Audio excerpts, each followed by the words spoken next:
한 편의 설교였는데 한 번에 설교할 때 좀 너무 막 달리는 것 같아서 네 편으로 쪼갰습니다, 사실. 그래서 오늘 그 네 번째 말씀을 함께 나누려고 합니다. 앞에 어떻게 진행됐는지 살짝 살펴보는 게 여러분에게 기억을 떠올리게 하기 때문에 좋을 거라 생각해서 한 2분 정도 사이에 한번 살펴보겠습니다. 7가지 히브리어 단어로 찬양이라고 번역되는 히브리어 단어를 살펴보았습니다. 할랄, 바보스럽게 막 떠들면서 찬양하는 것이죠. 야다는 손을 들고 찬양하는, 바락은 축복하는 것이에요. 또 토다는 손을 들고 찬양하는데 감사를 수반하는 감사제의 찬양입니다. 테일라는 열광적인 찬양, 특별한 수준의 찬양을 말하고, 자마르는 악기를 동원해서 찬양하는 것을 말하고, 샤바흐는 하나님을 향해 큰 소리로 외치고 찬양하는 것을 말합니다. 그 첫 번째 함께 살펴보았던 거고, 두 번째는 찬양을 해야 하는 이유에 대해서 살펴보았는데요. 첫째는 명령이고, 두 번째는 우리 삶의 목적이고, 세 번째는 하나님 찬양받으시기 원하시고, 네 번째는 그리스도가 본을 보이셨고, 다섯 번째는 하나님께서 찬양 중에 거하시고, 여섯 번째는 찬양할 때 하나님의 놀라운 능력이 나타난다. 일곱 번째는 우리의 우선순위를 세우는데 너무너무 중요하다. 여덟 번째는 바로 구원받은 자의 특권이 바로 찬양이다 하는 내용으로 살펴봤습니다. 그리고 지난번에 살펴보았던 것이 성서적인 찬양의 방법들입니다. 한 22가지 정도 살펴봤는데요. 입을 사용해서 하는 방법, 고백, 시로, 큰 소리로 외치고 웃으면서, 울면서, 침묵으로, 노래로 찬양하고, 신령한 노래로, 방언으로 찬양하게 됩니다. 또 손을 사용하는 방법들을 살펴봤는데, 손을 들고 손뼉을 치고 박수하고, 그 다음에 악기로 찬양하는 방법이 있었고요. 몸의 자세나 동작으로 일어서서 찬양하고, 걷고 뛰면서 찬양하고, 엎드리고 절하면서 찬양하고, 그다음에 부복하여 찬양하고, 손을 흔들거나 나뭇가지나 깃발을 흔들면서 찬양하고, 행진하며 찬양하고, 끝으로 춤을 추면서 찬양합니다. 그러고 보면 우리의 삶의 모든 영역에서 하나님을 찬양할 수 있고 모든 방법을 쓸 수 있다는 것이죠. 오늘 함께 살펴볼 내용은 찬양에 방해되는 것과 찬양과 영적 전쟁에 관한 이야기들입니다. 찬양에 방해되는 첫 번째는 사단의 방해입니다. 찬양을 시작하려고 하면 왠지 감정을 거스르게 만들고, 또 사단이 유혹해서 다른 것에 빠지게 되고, 거짓말에 속게 되고, 여러 가지 방법들로 사단이 공격해서 하나님을 향한 마음들을 살짝 다른 데로 돌려놓는 역할을 합니다. 여러분, 사단은 우리가 하나님 찬양하는 걸 엄청 싫어합니다. 왜냐하면 우리가 하나님을 찬양할 때 하나님께서 그 찬양 가운데 임재하시기 때문에 하나님과 함께 더 친밀해지는 것을 사단은 어떻게 하든지 막으려고 노력합니다. 그럴 때 예수 이름으로 대적하거나 무시하고 하나님만 바라보는 것이죠. 두 번째는 죄가 찬양의 방해가 됩니다. 죄는 하나님과 우리 사이를 단절시키는 것입니다. 하나님은 죄인의 기도를 듣지 않으시겠다고, 얼굴을 돌려서 듣지 않겠다고. 하나님이 듣고 싶어 해도 죄가 있으면 하나님은 들으실 수 없는 것이죠. 이 죄의 문제는 해결해야 되죠. 미쁘시고 의로우신 하나님께 우리 죄를 자백하면 됩니다. 그러면 하나님께서 깨끗하게 해주시겠다고. 회개할 때 하나님은 우리 죄를 저 깊은 바다에 빠뜨려서 다시는 떠오르지 않겠다고. 동이 서에서 먼 것과 같이 죄를 우리에게서 멀리 떨어뜨리겠다고 약속하셨습니다. 우리에게 죄가 있어서 하나님 앞에 나아가는 것이 걸림이 된다면 우리는 회개하고 하나님 앞에 나아갈 수 있습니다. 세 번째 찬양에 방해되는 것은 죄책감입니다. 죄책감은 죄 때문에 얻는, 자기가 갖는 감정이에요. 이런 죄 있는 내가 어떻게 하나님 앞에 나아가. 그런데 사랑하는 여러분, 우리 죄를 주님께 자백하면 주님은 용서해 주시겠다고 약속하셨습니다. 아멘이십니까? 그렇다면 우리 자신도 우리를 용서해야 됩니다. 죄책감은 자기 자신을 용서하지 못하는 것이에요. 하나님이 용서하셨는데 우리가 용서하지 않은 그 이야기는 내가 하나님보다 높아서 결정하는 거죠. 다시 말하면 교만이 될 수도 있습니다. 하나님께서 우리를 용서하셨다고 하는 약속의 말씀이 있기 때문에 그걸 붙잡고 나는 자유하다 선포하고 하나님 앞에 나아갈 수 있습니다. 네 번째, 찬양에 방해되는 것은 두려움입니다. 두려움, 염려.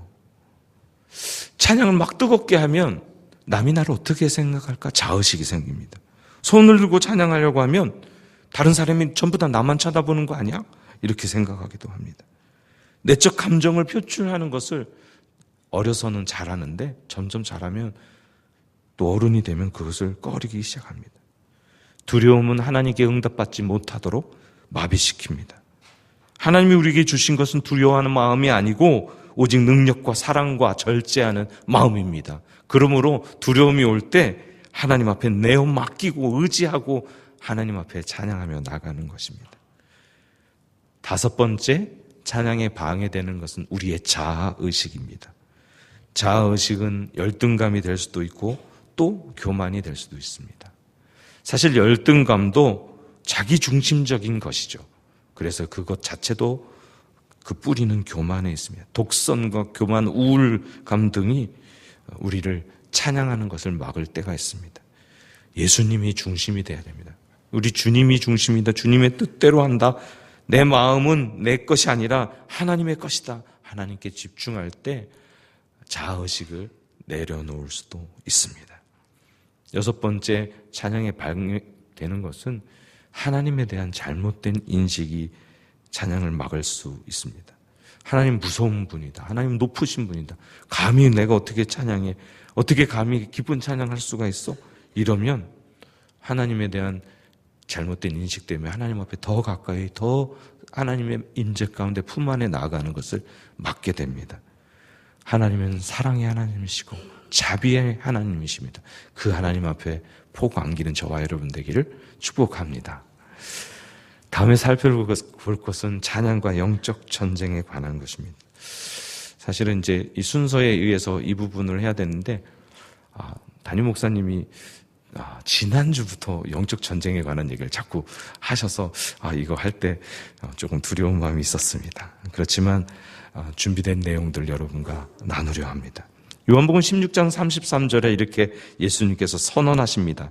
세상에서는 너희가 환난을 당하나 담대하라. 내가 세상을 이겼노라. 영적 전쟁은 벌써 끝난 상태입니다. 주님께서 승리를 선포하셨습니다. 아멘. 그 승리를 우리가 받아들이면 되는 것이죠. 그런데 우리 대장되신 예수 그리스도가 싸운 영적 전쟁은 승리했는데 패잔병들이 아직 남아 있습니다. 그래서 우리의 삶 속에는 아직 각기 감당해야 될 전투들, 개개인에게 남겨진 전투들이 있는 것이죠. 그러나 여러분, 하나님의 아들이 나타난 것은 마귀의 일을 멸하러 하심이라고 선언하고 있습니다.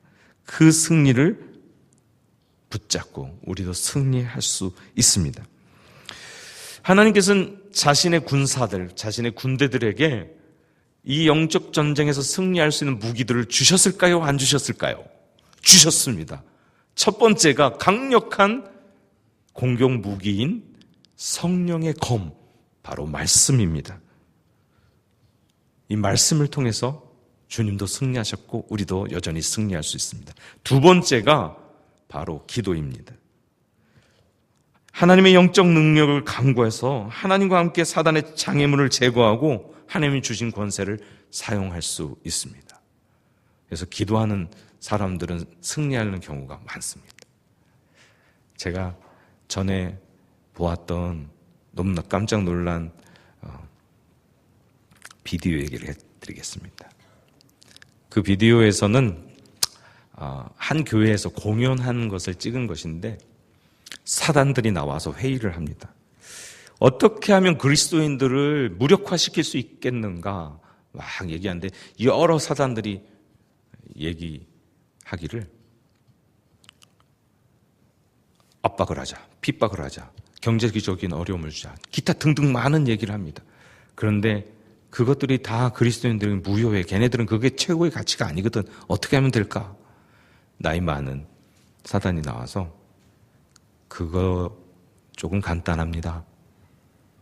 말씀 보고 기도하고 찬양하는 거 그냥 좀 내일 하자, 좀 이따 하자 하게 하면 됩니다. 그러면서 사단들이 엄청 기뻐하면서 이제 각기 자기들이 공격할 그리스도인들에게 흩어집니다. 그런데 바로 그 뒤에 나온 꼬마 하나가 자기 방에서 무릎을 딱 꿇고 기도합니다. Dear God, 친애하는 하나님, You know my friend Paul. 내 친구 폴을 아시죠? He needs your hands. 하나님의 손길이 필요해요. 꼬마가 기도할 때 사단의 괴력이 무너집니다. 할머니가 등장합니다. 할머니가 갑자기 전화를 들고 막 전화를 합니다. 저쪽에서도 다른 할머니가 전화를 받아요. 있잖아, 누구에게 우리 기도가 필요해. 빨리 지금 기도하자. 기도 동역자들에게 연락해. 그러니까 막 서로 기도 동역자들이 서로가 서로에게 연락해서 기도가 필요한 그 사람을 위해서 중보합니다. 사단의 계략들이 무너집니다. 그리고 찬양이 일어나오는데 이런 찬양이었어요. 십자가 앞에 함께 모이자. 손에 손잡고 십자가 앞에서 주의 보혈로 한 가족이 된 우린 거룩한 백성. 이렇게 찬양하며 나갑니다. 그때 사단의 계략들이 무너지는 것들입니다. 사랑하는 성도 여러분, 또 하나 강력한 힘을 우리에게 주는 영적 무기가, 영적 전쟁의 승리를 주는 무기가 바로 찬양입니다. 찬양 중에 하나님의 거룩한 임재가 나타나기 때문에 사단은 권세를 잃어버리게 됩니다. 영광의 왕이 계신 곳에 사단은 발 붙일 수가 없는 것입니다. 사실 우리 영적인 현실을 살펴보면 우리의 매일의 삶에는 영적 전투가 계속되고 있습니다. 우리의 싸움은 에베소서 6장 12절에 말씀하신 것 같이 혈과 육에 대한 것이 아니라 공중 권세 잡은 자들에 대한 것이라고 이야기하고 있습니다. 우리의 싸움은 인간을 대적하는 것이 아니라는 것입니다. 표준 세번역 개정판에는 아예 우리 싸움은 인간을 대한 것이 아니다라고 표현하고 있습니다. 그런데 우리들은 자꾸 사람과 싸우려고 합니다.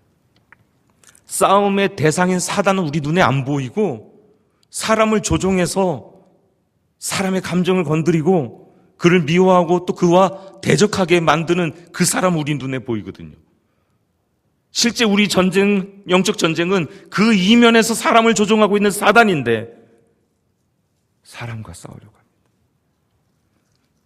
그 사람 보이니까요. 대부분 그 사람은 우리와 가까운 사람일 가능성이 많습니다. 우리 가족일 수도 있고 친구일 수도 있고 우리 교우일 수도 있고 또 그 사람은 대부분 그리스도인일 가능성이 많습니다. 왜요? 그리스도인 공동체가 그 친밀한 관계가 깨지면 사단은 아싸거든요. 작전이 성공했다. 그러므로 그리스도인들은 싸우려는 사람 뒤를 봐야 합니다. 잘 생각해 보십시오. 우리가 싸우는 그 사람은 주님이 그토록 사랑해서 피 흘려 값주고 구원하고자 하는 그 사람입니다. 우리가 그 사람과 싸우고 있을 때 우리는 사람이 아니라 그리스도를 대적하는 꼴이 됩니다. 주님이 사랑해서 그 사람을 구원하셨고 지금도 그와 우리가 사랑하고 더 하나 되기를 원하시는데 그 관계를 깨려고 하는 사단의 계략에 우리가 넘어가는 것이죠. 여기서 말하는 우리의 싸움, 씨름, 갈등, 이것은 우리가 일상적으로 경험하는 어려움을 내포하고 있는 것입니다. 일생을 살아가면서 갈등 없는 사람이 있습니까? 씨름하듯이 싸우는 느낌으로 살지 않는 사람이 있습니까? 에베소서 말씀에 그 갈등과 씨름의 근원이 하늘에 있는 악한 영들이라고 분명히 말하고 있는 것입니다. 이때 우리에게 필요한 것이 하나 있는 것이죠. 제가 전도사님들하고 함께 찬양 하나를 하려고 준비했습니다. 제가 이 곡이 너무나 필요할 것 같아서 했는데요. 한번 들어보시겠습니까?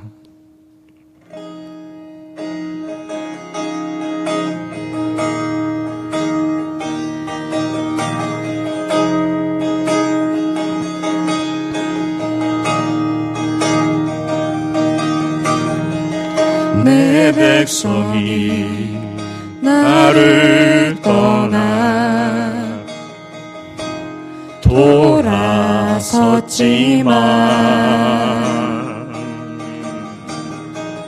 내 사랑이 내 백성을 포기 못하니 내 모든 것 내어주고 나 그들을 얻으리라. 여호와께 돌아가자. 우린 돌아서도 그는 변치 않네. 여호와께 돌아가자. 우린 넘어져도 그 사랑 영원하네.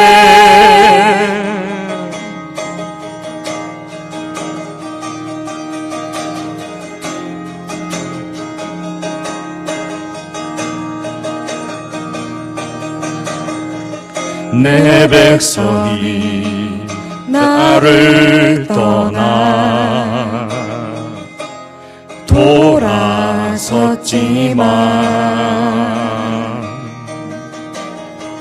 내 사랑이 내 백성을 포기 못하니 내 모든 것 내어주고 나 그들을 얻으리라. 여호와께 돌아가자. 우린 돌아서도 그는 변치 않네. 여호와께 돌아가자. 우린 넘어져도 그 사랑 영원하네. 사랑은 오래 참고 자신을 내어주네. 서로 사랑할 때 세상을 주보네. 사랑은 절대 지지 않네. 사랑은 오래 참고 자신을 내어주네. 서로 사랑할 때 세상은 주보네. 사랑은 절대 지지 않네. 여호와께 돌아가자. 우린 돌아서도 그는 변치 않네.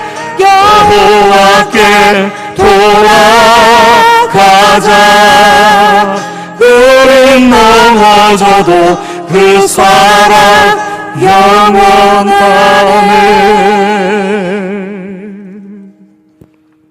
아멘. 우리가 사단의 계략에 빠져서 영적 전투를 치르고 있을 때에 우리에게 필요한 한 가지는 하나님께로 가는 것입니다. 하나님의 임재 가운데 들어가는 것입니다. 영적 전쟁은 우리의 힘과 우리의 능력으로 치러지는 것이 아닙니다.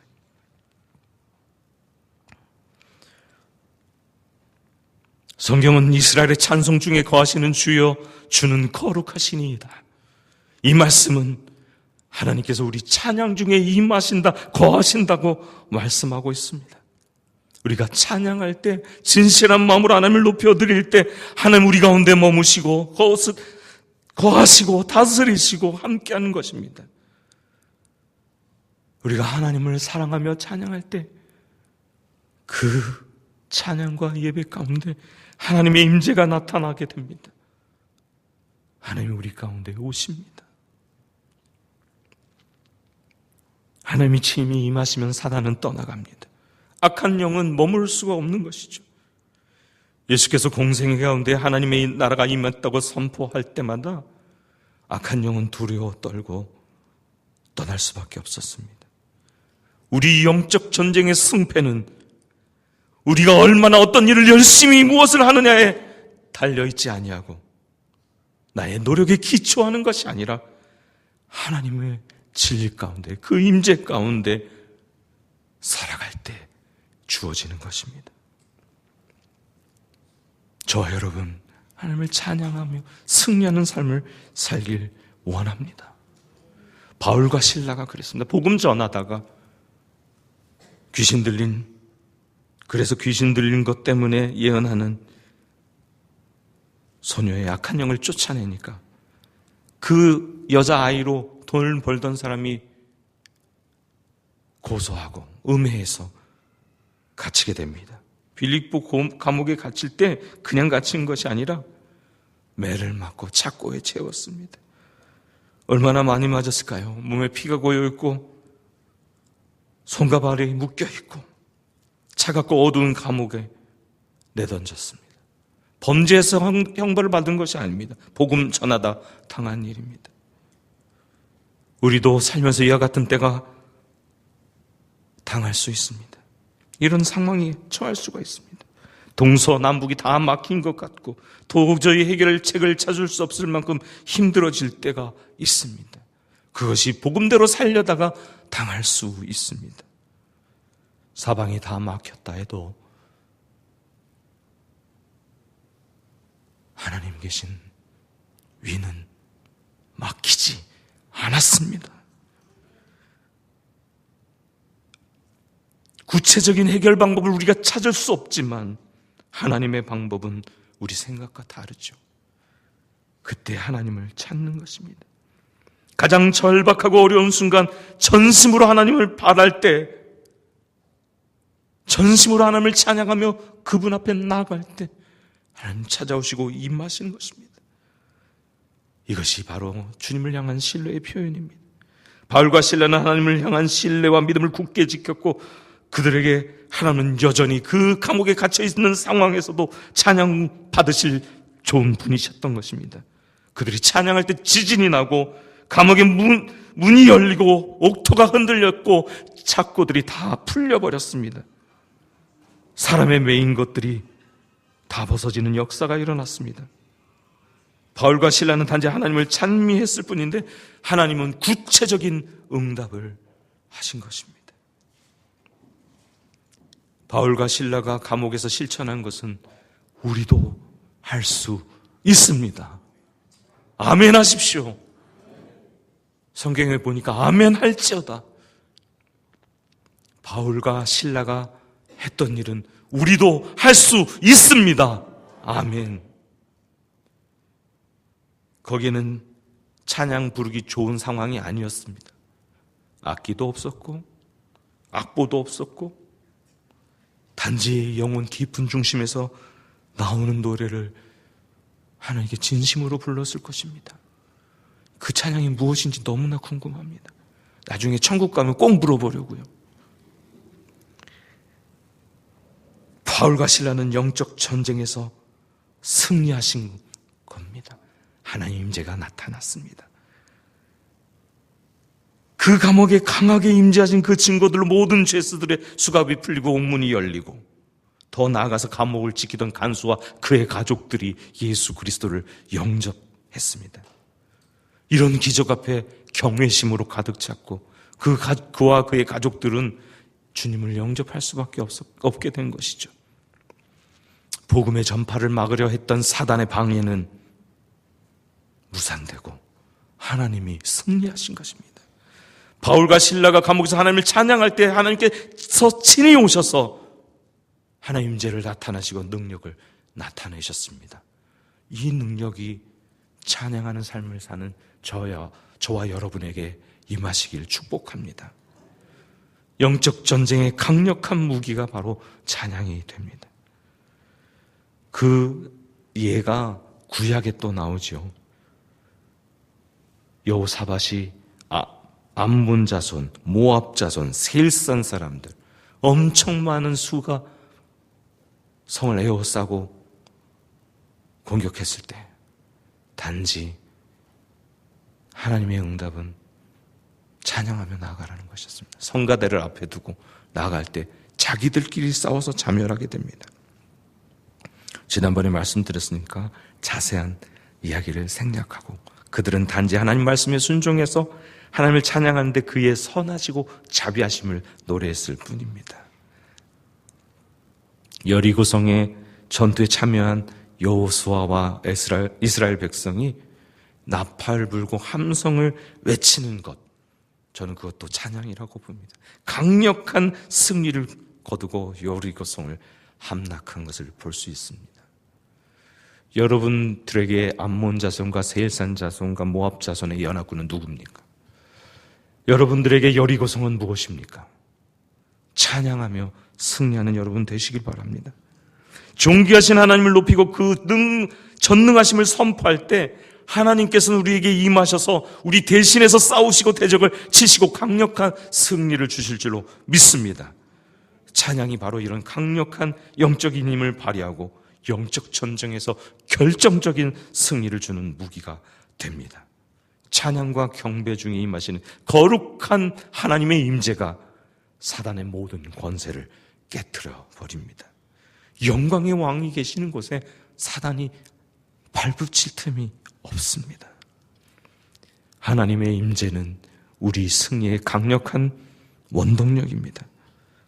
사랑하는 이 자리에 모인 성도 여러분, 찬양할 때마다 하나님의 거룩한 임재가 나타나시기를 축복합니다. 예배에 모인 모든 성도가 그 임재를 맛보고 찬양으로 영적 전쟁에서 승리하고 능력 있는 그리스도의 삶을 사는 여러분 한 분 한 분 되기를 축원합니다. 찬양을 하겠다고 마음 먹은 것은 여러분 영적 전쟁의 최선봉에 쓰겠다고 하는 이야기와 같습니다. 그런데 찬양하며 하나님의 임재를 맛보는 것처럼 행복한 것이 없어요.